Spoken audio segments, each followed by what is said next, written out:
Hi, my name is Jason Sanford, co-founder of Phoenix Incidents, and today I'm going to walk you through our platform from incident creation all the way through post-incident resolution. So let's get started.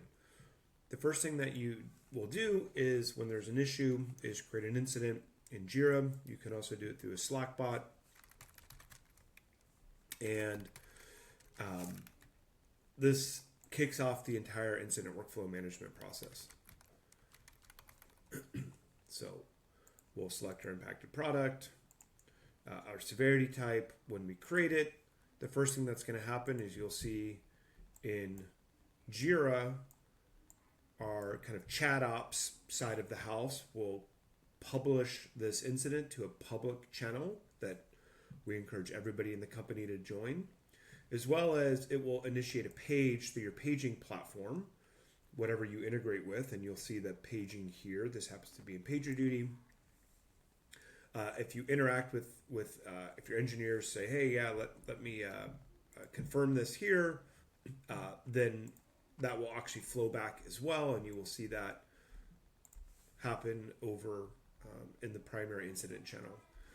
And so all of this data is linked. That's the power of our platform. We keep engineers where they typically are and the tools that they're already using versus a new tool. They're in Slack, they're in PagerDuty, they're in Jira. You can interact in any of those. So the next thing, I'm going to push pause really quick to show you the reminders that show up. And so give me a second. Actually, before I do that, I'll show you the bespoke channel.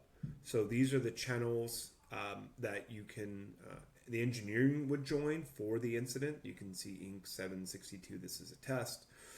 You can interact directly with Jira inside of Slack through these buttons. These initiate transitions, so you don't have to go back to Jira.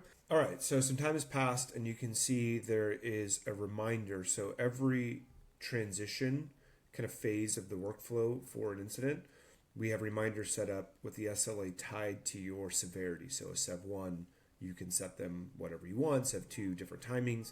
And this help reminds engineers that they need to take an action. In this case, hey, you haven't validated it yet. You have people sitting over here in the incident channel and they're seeing that it's being assessed, but they don't have any other information.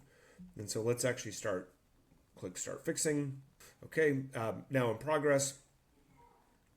And so now we have some information that people can take action on and say, oh, great, I know something's happening.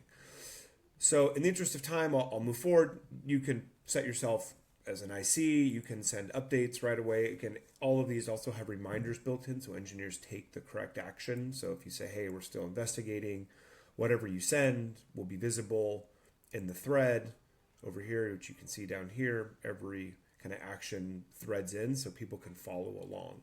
So in the interest of time, let me fast forward this. We'll resolve this incident. I want to show you the post-incident resolution. It's really cool. All right, so once the incident is done, you can see in the channel, hey, congrats, here's an RCA. This is also linked in Jira. This is a subtype of the incident. So if you look at the incident, you will see the RCA linked here. The RCA process, it's a guided tour basically for the engineers. You fill out the impacted customers, resolution summary, any relevant error messages. This is in the data gathering phase, which would be the first part. You do this asynchronously, and then when you're ready to meet, you get everybody together, you start the analysis meeting, you review the data that you have. We automatically generate a timeline. You can add more stuff here. There's a 5 whys section to help the engineers drill down. This is AI guided, drill down through like what really was the root cause. Then you can select your root causes of what the issues were. The most important piece here is the action item. So let me create a few action items.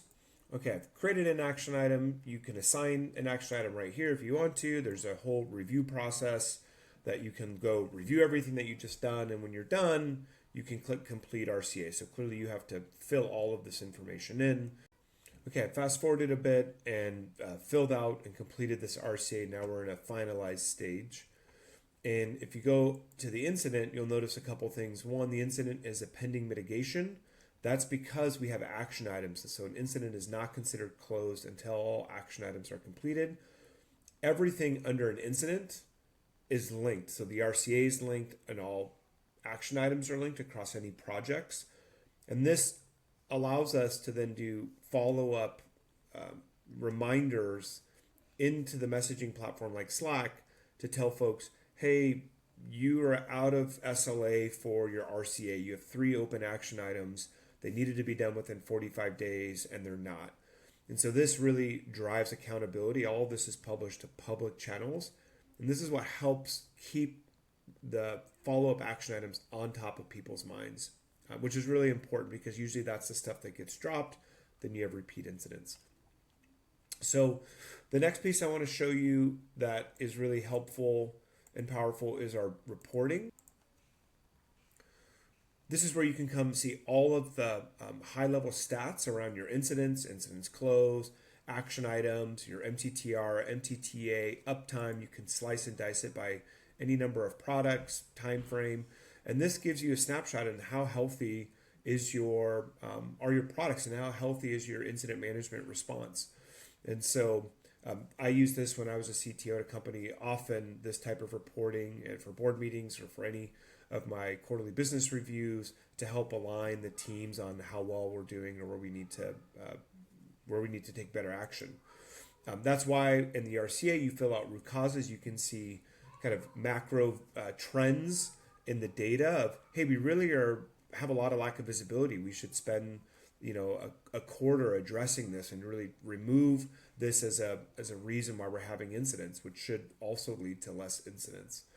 And then the last report is the action items. Again, this is all backed by proactive messaging as well that lets you know, hey, here's what's open. And this is where you really want to be driving home with your team and following this closely to make sure that they close their action items. So that is the high-level overview of Phoenix Incidents. It's a total incident management solution from incident creation all the way to post-incident resolution. And this platform is really easy to use, and it really allows teams to focus on fixing the issue versus managing a process. The process is really behind the scenes. There's nothing really for them to learn. It's a really prescriptive way for folks to just dive in and get the work done without realizing that they're following your policies and practices. So thank you so much. I hope you enjoyed the demo. To do that,